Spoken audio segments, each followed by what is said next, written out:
नमस्कार विद्यार्थी मित्रांनो. मागच्या पिरियडला आपण सिमेट्री एलिमेंट्स पाहिले वेगवेगळ्या प्रकारचे.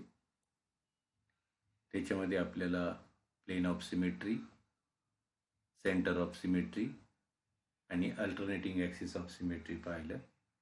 आणि हे तिघी सिमेट्री एलिमेंट जे आहेत या तिघी सिमेट्री एलिमेंटपैकी एक जरी सिमेट्री एलिमेंट मॉलिक्यूलमध्ये प्रेझेंट असला तर त्याच्यामध्ये आपल्याला त्याची ऑप्टिकल ॲक्टिव्हिटी मिळत नाही, तो नॉन ऑप्टिकली ॲक्टिव्ह असतो. आता आपल्याला ऑप्टिकल ॲक्टिव्हिटी डिसाईड करण्यासाठी त्या मॉलिक्यूलचं कॉन्फिगरेशन माहिती असणं गरजेचं आहे. Now let us see what is the configuration. जेव्हा आपण पेपरवरती एखादा मॉलिक्यूल ड्रॉ करतो त्यावेळेला त्याला मॉलिक्यूलला आपल्याला 3 डायमेन्शनमध्ये समजून घेतला पाहिजे आणि ते समजून घेण्यासाठी कॉन्फिगरेशनचा आपल्याला उपयोग होतो. ही कॉन्फिगरेशन ही थेरॉटिकल कन्सेप्ट आहे. हे आपल्याला जी केमिकल स्पीसीज असेल त्याच केमिकल स्पीसीजचं कॅरेक्टरिस्टिक एका विशिष्ट फॉर्म्युलेच्या साहाय्याने एक्सप्लेन केलेलं असतं. एका विशिष्ट प्रोजेक्शन फॉर्म्युलेच्या साहाय्याने एक्सप्रेस केलेलं असतं, त्याला आपण कॉन्फिगरेशन असं म्हणतो. एखादा मॉलिक्यूल ज्या वेळेला आपण पेपरवर ड्रॉ करतो त्या मॉलिक्यूलला वेगवेगळे ॲटम स्पेसमध्ये कशा प्रकारे जॉईंट झालेले आहेत ते एक्सप्रेस करण्यासाठी हा फॉर्म्युला किंवा कॉन्फिगरेशन ह्या कन्सेप्टचा आपल्याला वापर करता येतो. आता कार्बन कार्बन डबल बॉन्ड असतील तर कार्बन कार्बन डबल बॉन्ड काय आहे, रिंग्स किंवा रिंग स्ट्रक्चर काय आहे, या स्ट्रक्चरला रिजिड स्ट्रक्चर असं म्हटलं जातं. कार्बन कार्बन डबल बॉन्ड जो असेल तर त्या दोघी बॉन्ड जे असतील डबल बॉन्ड, एक कार्बन स्थिर ठेवून आपण जर दुसरा कार्बन रोटेट करायचा प्रयत्न केला तर the rotation is not possible. आणि त्याच्यामुळे ती जी काय अरेंजमेंट आहे त्या विशिष्ट कॉन्फिगरेशनने आपण मांडतो.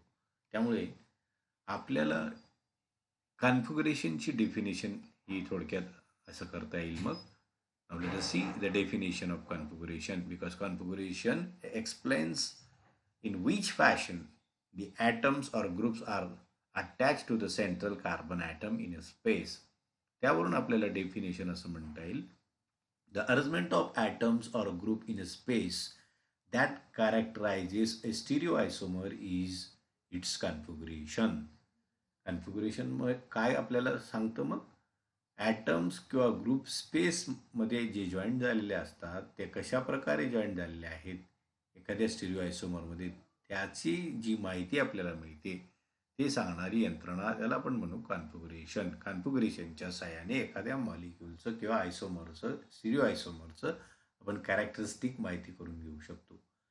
आता हे जे काही स्टिरिओ आयसोमर असतील they are get recognised by the configuration and not by the optical rotation. ते कॉन्फिगरेशनच्या साहाय्याने रिकग्नाइज केले जातात, प्लस किंवा निगेटिव्ह नाही.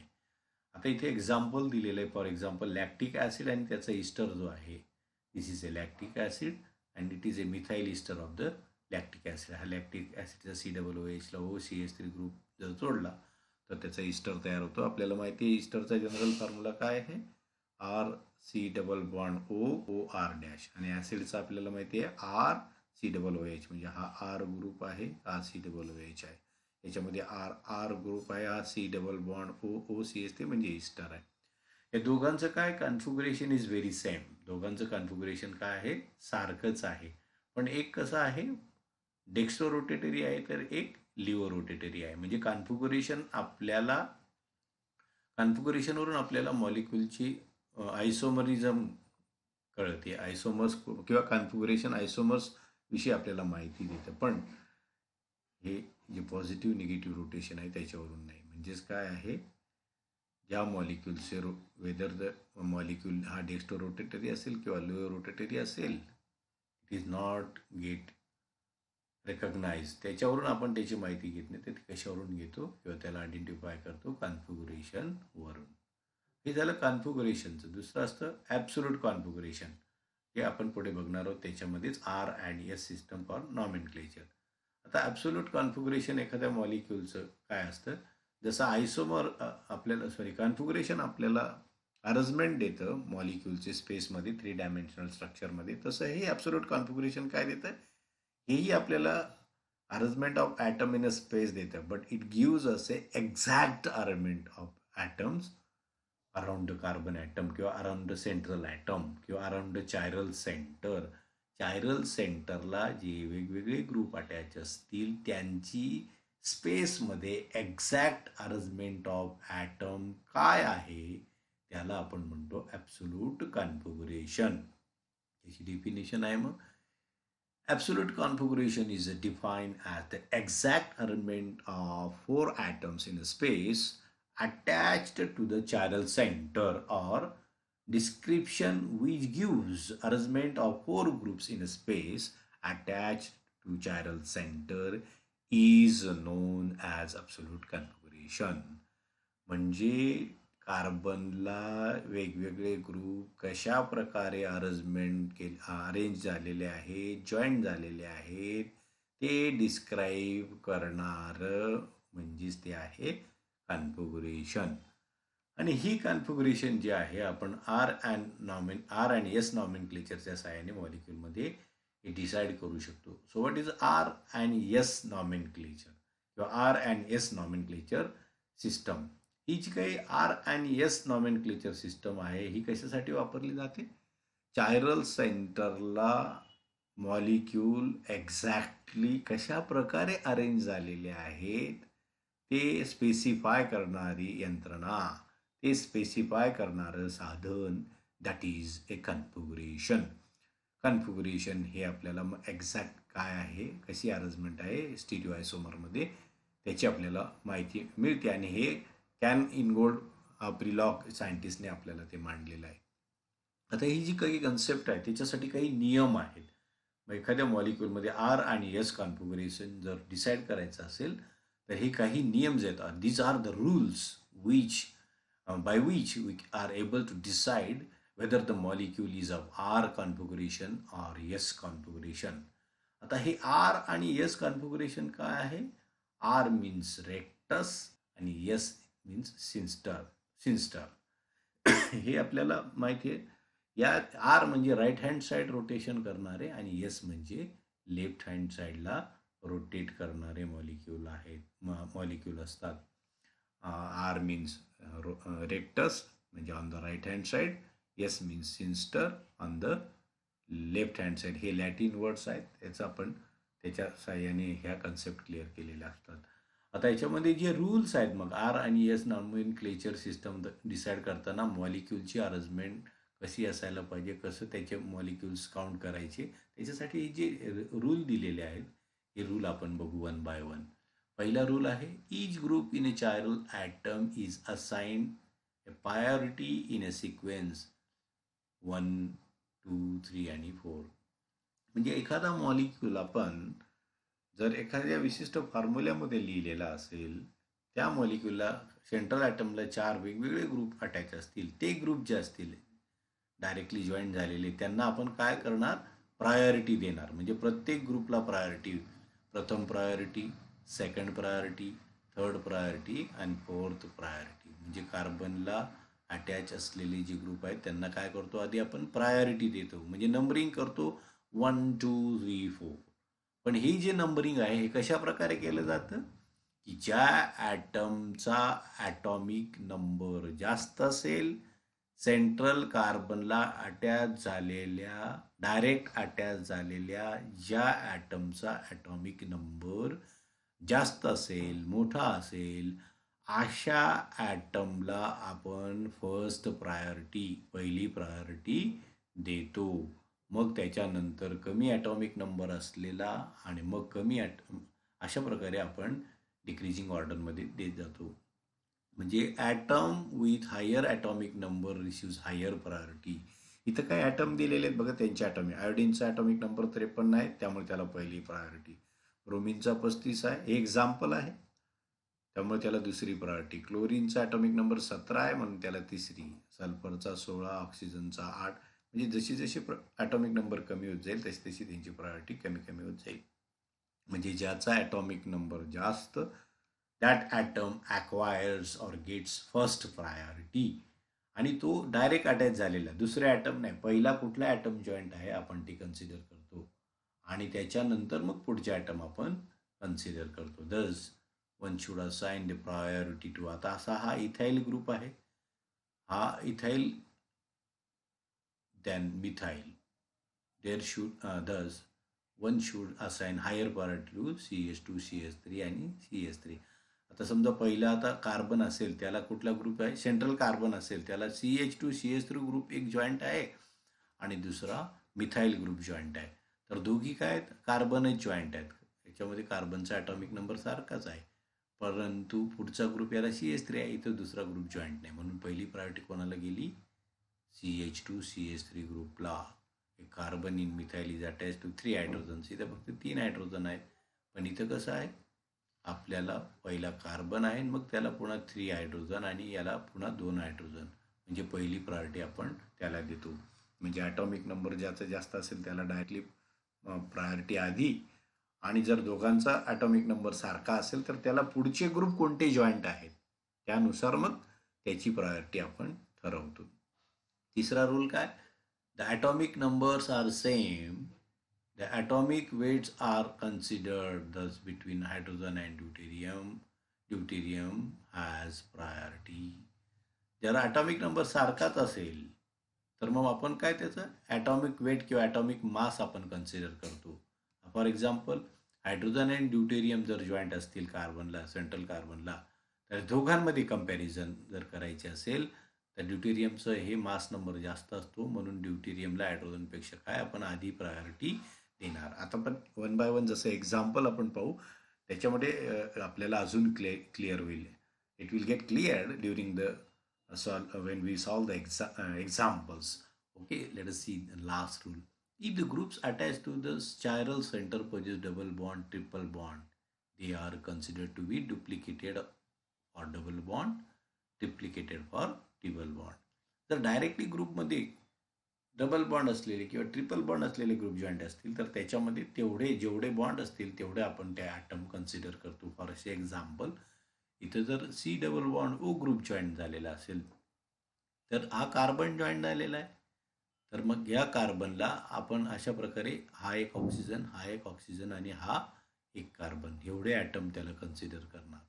या कार्बनला हा ऑक्सिजन, हा ऑक्सिजन एवढे ॲटम कन्सिडर करून त्यानुसार आपण त्याची प्रायोरिटी ठरवणार. कार्बन कार्बन ट्रिपल बॉन्ड असेल तर या कार्बनला 1, 2, 3 म्हणजे हे 1, 2, 3 आणि हे एवढे ॲटम कन्सिडर करणार, कारण ट्रिपल बॉन्डला ट्रिप्लिकेट आपल्याला करावं लागेल. तर अशा प्रकारे एवढे कार्बन ॲटम कन्सिडर करणार. मग डायरेक्टली समजा हा डबल बॉन्ड जॉईन झालेला आणि ट्रिपल बॉन्ड जॉईन झालेल्या कार्बनमध्ये मग प्रायोरिटी डिसाईड करायला लागेल. आता इथं हा बेंझिन रिंग जर जॉईंट असेल तर हा कार्बन ॲटम जॉईंट आहे, त्यानुसार आपल्याला बेंझिन रिंगमध्ये मग हे कार्बन, हे कार्बन, हे कार्बन, त्याच्यापुढे हा कार्बन, एवढे कार्बन आपल्याला कन्सिडर करावे लागतील. आणि त्यानुसार आपल्याला त्या मॉलिक्युल्समध्ये पहिला कार्बन ॲटम जर असेल तर त्याचा ॲटॉमिक नंबर सारखाच असेल, पण इतर ग्रुप जे जॉईन झालेले आहेत ते डबल बॉन्ड आहेत का ट्रिपल बॉन्ड आहेत, त्यांचा ॲटॉमिक नंबर कसा आहे यानुसार काय केले जाते, प्रायोरिटी डिसाईड केली जाते. आणि त्यानंतर मग आपल्याला पुढे त्याची अरेंजमेंट बदलून मग R आणि S नॉमेनक्लेचर आपण डिसाईड करतो. आता बघू एक एक मॉलिक्युल्स आपण की त्याच्यामध्ये how the priority of molecule is get decided. आता आपलं पहिलं एक्झाम्पल आहे ग्लिसरॉल्डिहाइड. हा ग्लिसरॉल्डिहाइड जो मॉलिक्यूल आहे ह्याच्यामध्ये हा सेंट्रल कार्बन आहे. या सेंट्रल कार्बनला चायरल कार्बन आपण म्हणतो, because all these groups are different one.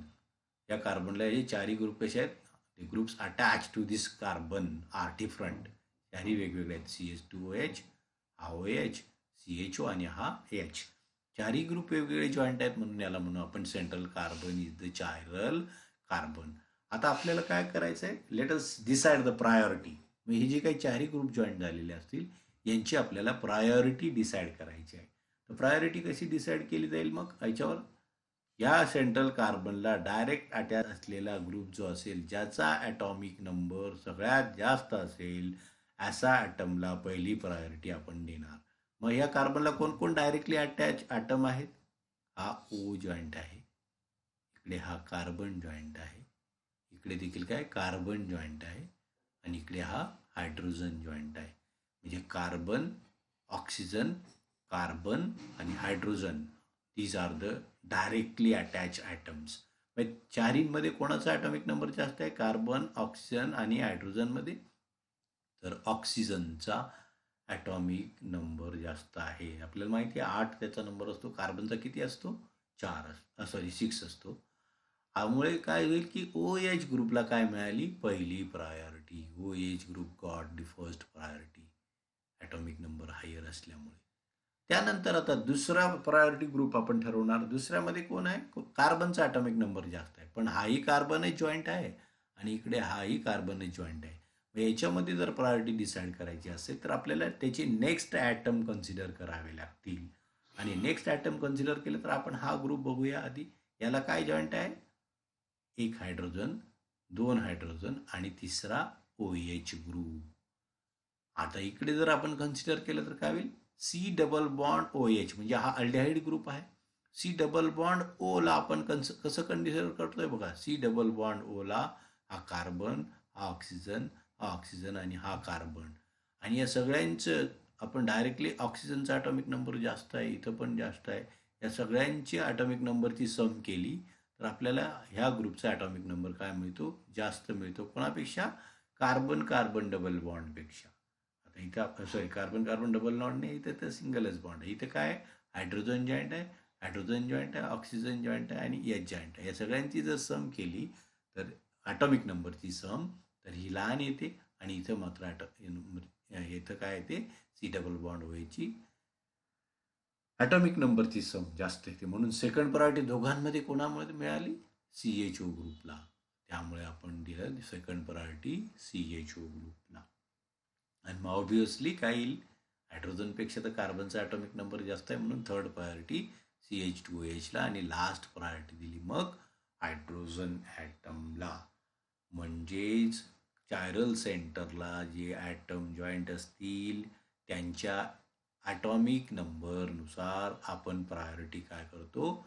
Decide करतो. त्यामुळे कार्बनला ऑक्सिजन जॉईंट आहे डायरेक्ट, त्याचा ॲटॉमिक नंबर जास्त असतो म्हणून OH ग्रुपला पहिली प्रायोरिटी. नंतर दुसरी प्रायोरिटी आपण दिली CHO ग्रुपला, कारण त्याच्यामध्ये C डबल बॉन्ड OH आहे आणि त्याचे आपण डबल बॉन्ड ओचे आपण डुप्लिकेट करतो. ॲटम जास्त होतात ऑक्सिजन. मात्र इथे डायरेक्टली काय? सिंगल बॉन्ड असल्यामुळे हायड्रोजन हायड्रोजन आणि ऑक्सिजन आहे. इथं ऑक्सिजन ऑक्सिजन ऑक्सिजन आणि कार्बन आहे म्हणून दिला मग CHOला, मग CHOला आणि मग हायड्रोजनला. तसंच आता दुसरं एक्झाम्पल दिलेलं आहे. कार्बनला दिस इज ए चायरल कार्बन. याच्यामध्ये हायड्रोजन जॉईंट आहे, ऑक्सिजन जॉईंट आहे, ड्यूटेरियम जॉईंट आहे आणि डायरेक्टली काय? कार्बन जॉईंट आहे. आता यांच्यामध्ये मग यांचा ॲटॉमिक नंबर पाहिला कोणामध्ये? ऑक्सिजन, हायड्रोजन, कार्बन आणि ड्यूटेरियम. तर सगळ्यात जास्त ॲटॉमिक नंबर कोणाचा आहे? The oxygen has higher atomic number and that's why OH group gets first priority. म्हणून आपण दिली पहिली प्रायोरिटी OH ग्रुपला. आता दुसरी प्रायोरिटी कोणामध्ये मग? ड्यूटेरियम, हायड्रोजन आणि कार्बन. या सगळ्यांमध्ये हायड्रोजनचा ॲटॉमिक नंबर 1 आहे, ड्यूटेरियमचा पण ॲटॉमिक नंबर 1 आहे आणि कार्बनचा ॲटॉमिक नंबर काय? 6. त्यामुळे पहिली प्रायोरिटी कोणाला मिळाली? कार्बनला. म्हणून दुसरी प्रायोरिटी ह्या ग्रुपला मग CH2 CH3ला. झालं दुसरी प्रायोरिटी. तिसरी प्रायोरिटी आता काय होईल? हायड्रोजन आणि हायड्रोजनच आहे. If the atomic numbers of the atom are same, then we consider the mass number or atomic weight. Atomic number जर सारखेच असतील डायरेक्टली अटॅच ग्रुपचे तर मग आपण मास त्याचं कन्सिडर करणार किंवा ॲटॉमिक वेट कन्सिडर करणार.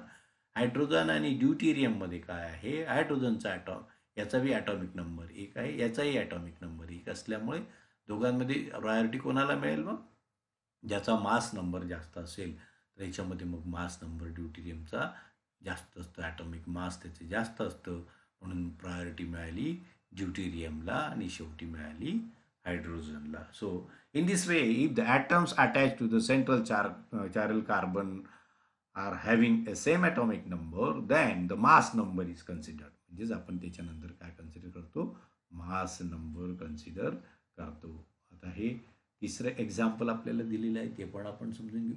आता इथं फक्त आपण प्रायोरिटी ऑर्डर डिसाईड करतोय. म्हणजे इथं कार्बन जो आहे आता याच्यामध्ये into this is a chiral carbon, कारण का त्याला चारही ग्रुप वेगवेगळे जॉईंट आहे. आता याच्यामध्ये डायरेक्टली अटॅच कोण आहे मग? Br जॉईंट आहे, हायड्रोजन जॉईंट आहे, इथं कार्बन जॉईंट आहे, इथे देखील काय आहे? कार्बन जॉईंट आहे. या सगळ्यांमध्ये सगळ्यात जास्त ॲटॉमिक नंबर कोणाचा असतो मग? ब्रोमिनचा असतो. म्हणून bromine has got first priority. त्याच्यानंतर दुसरा ग्रुप कुठला आहे? कार्बन, कार्बन आणि हायड्रोजन. त्यामुळे ऑब्व्हियसली कोणाला येईल प्रायोरिटी? कार्बनला. पण दोघी कार्बनचा ॲटॉमिक नंबर सारखाच असल्यामुळे आपण काय कन्सिडर करणार? We will have to consider the next atoms. Next ॲटममध्ये काय आलं मग? हा CHO ग्रुप म्हणजे अल्डिहाइड ग्रुप आहे, म्हणजे C double bond OH. Double bond O असल्यामुळे पुन्हा आपल्याला काय होईल? डबल बॉन्ड Oचे काय होईल? O आणि C एवढे ॲटम कन्सिडर करावे लागतील आणि यांचा ॲटॉमिक वेटची सम केली तर ही जास्त येणार कोणापेक्षा? CH2OH पेक्षा. कारण इथं हायड्रोजनचा एकच ॲटॉमिक नंबर असतो, कार्बनचा 16 ॲटॉमिक वेट असतं. हे 16, 17, 18, 19 होईल. इथं मात्र ऑक्सिजन किती आहेत बघा, ती 2 ऑक्सिजन आणि ती 1 कार्बन, त्यांचं काय होईल? सम जास्त होईल. फर्स्ट प्रायोरिटी टू त्याच्यातमध्ये दोघांमध्ये प्रायोरिटी मिळाली मग CHOला, मग मिळाली CH2OHला आणि ऑब्व्हियसली हायड्रोजन जे आहे ॲटॉमिक नंबर कमी असल्यामुळे H ॲटम आपण लिहिला. अशा प्रकारे आपण काय करतो? प्रायोरिटी आपण डिसाईड करतो आणि त्यानंतर त्या मॉलिक्युल्समध्ये मग त्या प्रायोरिटीनुसार त्या ग्रुप्सला विशिष्ट प्रकारे आपण अरेंज करतो and from that we are able to predict whether the molecule is having R configuration or S configuration. आता आपण थोडक्यात याच्यामध्ये R आणि S configuration पाहू आणि मग पुढच्या next period we will see how the configuration of the molecule is decided and how the arrangements are get made to decide the R and S configuration. The R and S configuration मी मगाशी सांगितल्याप्रमाणे R stands for the Latin term आहे rectus, that means on right hand side, and S stands for the sinister, that means on the left hand side. R and S decided by the two steps in 3-dimensional formula. मग आता मॉलिक्यूलमध्ये हे R आणि S configuration जे आहे ते 2 स्टेपच्या सहाय्याने decide केले जाते. Which are those steps? पहिली स्टेप आहे, the groups attached to the chiral center are arranged in order of decreasing priority using a sequence rule. For example, the 4 atoms attached to the chiral center have priority A, B, C, D. मग आपण काय करतो? पहिल्या स्टेपमध्ये जे central चायरल कार्बनला जे 4 group attach असतील त्यांना आपण सिक्वेन्स रूल वरती मगाशी जे रूल्स पाहिले त्याच्यानुसार आपण काय करणार? त्याची प्रायोरिटी डिसाईड करणार. हे जनरल एक्झाम्पल दिलेलं आहे. एखादा मॉलिक्यूल आहे समजा त्याला ABCD ग्रुप जॉईंट आहे तर Aला जास्त प्रायोरिटी, Bला दुसरी, Cला तिसरी आणि मग Dला चौथी. अशी आपण पहिल्या स्टेपमध्ये काय करणार? We will have to decide the priority according to the sequence rule. आणि सेकंड स्टेपमध्ये काय करणार? मग तो मॉलिक्यूल आपण ऑब्झर्व करणार. त्या मॉलिक्यूलला आपल्याला ऑब्झर्व करावं लागेल. आणि तो ऑब्झर्व कसा करायचा? View the molecule in such a way that the groups of lowest priority is going away from the observer or going behind the plane. The order of decreasing priority of the remaining 3 groups is either clockwise or either anti-clockwise. If sequence is clockwise, it is designated as R, and if sequence is anti-clockwise, it is designated as a S. त्याचं मग molecule जो आहे आता priority decide केल्यानंतर आपण मॉलिक्यूलला अशा प्रकारे आपल्या डोळ्यासमोर पकडणार, होल्ड करणार की जेणेकरून जो कमी प्रायोरिटीवाला म्हणजे D प्रायोरिटीवाला ग्रुप असेल तो आपल्यापासून लांब जाईल. म्हणजे जो आपण वी आर द ऑब्झर्वर्स, आपण ऑब्झर्व करतोय मॉलिक्यूलला, तो आपल्यापासून लांब जाईल. म्हणजे हा D जो आहे it is going away from the observer, आपल्यापासून लांब गेला. आणि मग इकडनं आपण मॉलिक्यूलला पाहिलं आणि आपल्याला अरेंजमेंट काय आहे बघायची आहे मॉलिक्यूलमध्ये. कशी बघायची आहे? Highest priority to lowest priority ग्रुपला आपण जाणार. मॉलिक्यूलचं आपण नजर आपली कशी फिरणार? We will have to observe molecule from highest priority to lowest priority. मग उरलेले 3 ग्रुप जे असतील, हा ग्रुप जो आहे it is going away from us, आपल्यापासून हा लांब जातोय. इथून आपण पाहिलं हायेस्ट प्रायोरिटीपासून लोएस्ट प्रायोरिटीपर्यंत आपण जर गेलं तर इथं काय होतं? A, B आणि C कारण हायेस्ट प्रायोरिटी एला आहे, मग बीला आणि लोएस्ट हा इथं सी आहे. हा डी आपण कन्सिडर करत नाही, हा आपल्यापासून लांब गेलेला आहे. तर आपण कसं ट्रॅव्हल करतोय? In clockwise direction. कसं ट्रॅव्हल करतोय? Clockwise direction. If we are travelling in a clockwise direction, then the molecule possess R configuration. असं क्लॉकवाईज डायरेक्शनने जर आपण प्रवास करत असू क्लॉकवाईज डायरेक्शनने, तर त्या मॉलिक्युलचं कॉन्फिगरेशन असतं आर कॉन्फिगरेशन. आणि जर आपण अँटी क्लॉकवाईज डायरेक्शनने प्रवास करत असू, म्हणजे इथं हा एला हायेस्ट प्रायोरिटी, मग बीला आहे, मग काय सीला, तर मग आपला प्रवास कसा होईल? असं ए टू बी आणि बी टू सी. हे कसं आहे? It is in anticlockwise direction, घड्याळाच्या विरुद्ध दिशेने. And that's why the molecule possess S configuration. तर मॉलिक्यूलचं कॉन्फिगरेशन काय असेल? एस कॉन्फिगरेशन असेल. म्हणजेच during the R and S configuration there are two steps to decide the R and S configuration in three-dimensional molecule. There are two steps.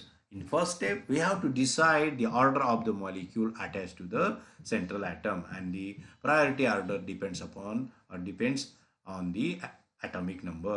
Higher atomic, the molecule or atom having higher atomic number gets a first priority, and then with the decreasing priority we have to decide the priority. And after deciding the priority, we have to observe the molecule in such a way that the lowest priority group or atom is going away from the observer, and the rest of the molecules are observed in such a way that going from highest priority to the lowest priority.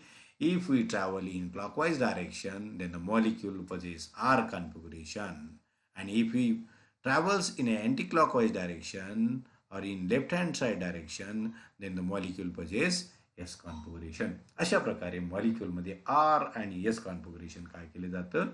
Decide केलं जातं. आता आपण पहिल्यांदा पाहिलं मॉलिक्युल्समध्ये, आपण थोडंसं summarise करू. कॉन्फिगरेशनमध्ये, ॲब्सोल्यूट कॉन्फिगरेशनमध्ये काय असतं? अरेंजमेंट्स ऑफ ॲटम, एक्झॅक्ट त्यांची अरेंजमेंट कशा प्रकारे आहे ही डिसाईड केलं जातं. त्याला आपण ॲब्सोल्यूट कॉन्फिगरेशन म्हणतो. आणि हे कॉन्फिगरेशन जे आर अँड एस नॉमेनक्लेचर त्याच्या सहाय्याने डिसाईड आपण करतो. त्याच्यामध्ये आपण पहिलं काही रूल्स दिलेले आहेत, याला सिक्वेन्स रूल आपण म्हणतो. आणि हे जे काही रूल्स आहेत, हे rules R and S configuration decide करण्यासाठी आपण कशा प्रकारचा पहिला रूल आहे, त्या चायरल कार्बनला जे ॲटम्स अटॅच असतील त्यांच्या ॲटॉमिक नंबर्स उतरत्या क्रमाने आपण त्याला प्रायोरिटी देतो. म्हणजे आधी हायेस्ट प्रायोरिटी मॉलिक्यूलला, नंतर लोएस्ट, नंतर त्याच्यापेक्षा कमी. त्याच्यानंतर जर ॲटॉमिक नंबर जर सारखेच असतील तर त्यानंतर पुढचे ॲटम आपण कन्सिडर करतो. पुढच्या ॲटमचे ॲटॉमिक नंबर जर जास्त असतील तर त्या ॲटमला आपण काय करतो? प्रायोरिटी देतो. म्हणजे CH2 CH3 आणि CH3 जॉईंट असेल, दोघांचा ॲटॉमिक नंबर कार्बन कार्बन असल्यामुळे सारखाच आहे, त्यामुळे CH2 CH3ला प्रायोरिटी मिळते, CH3ला मग नंतरची प्रायोरिटी. जर दोघे ॲटमचे ॲटॉमिक नंबर सारखेच असतील तर त्याच्यानंतर आपण त्याचा मास नंबर कन्सिडर करतो.